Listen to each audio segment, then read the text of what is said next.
Larry Ellison finally said, okay, fine, fine, fine. I'll personally guarantee all the money, though it still remains highly levered and critique by them. At the same time, Paramount Skydance has filed a lawsuit to try to go discovery hunting for any incriminating information they may find. The tender offer is still set to expire, I think, on the 21st, I believe, of this month. So we'll see how this continues to play out because no lawsuit will open up all of that stuff anytime soon. Also, at CNBC today, a couple of the guys on the most popular midday show for CNBC, Joe Terranova and Steve Weiss, both guys who run investment vehicles, both said, I don't get it. I don't understand why Netflix wants to do this. I think they're kind of missing some of these issues here personally I think we've about, moved beyond that. yeah.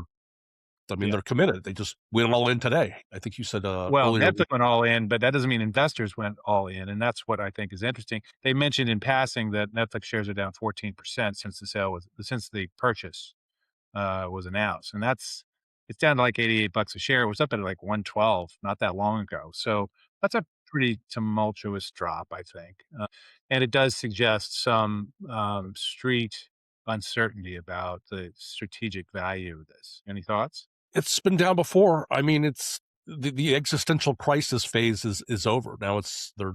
I think it would be probably more detrimental to try to retreat at this point. So But I want to point out that I think, based on some of the things we've been seeing and writing about, I think that the last existential crisis was, oh, we don't have advertising. Oh, we don't haven't cracked out on passwords. And we finally, for the first time in a decade, didn't have, and this was in 2022, almost 4 years ago, they didn't add more subs for the first time in a decade. And it was like, holy crap, what does that mean? And so they cracked down and everything got better. And they're over 301 million right, subs now. And apparently still adding, but we don't know because they no longer report that. This is a different existential crisis, potentially, which is a shift in the business. And we mentioned in the newsletter this week that a guy named Doug Shapiro, or Shapiro, depending on your media critic guy, a former strategy guy with Warner Brothers, has been writing a newsletter. And his point was we are shifting from an era where the biggest competition was sleep. And now it's going to be infinite monkeys, as he put it, which is AI's ability to create vast amounts of not very useful content, but vast amounts of it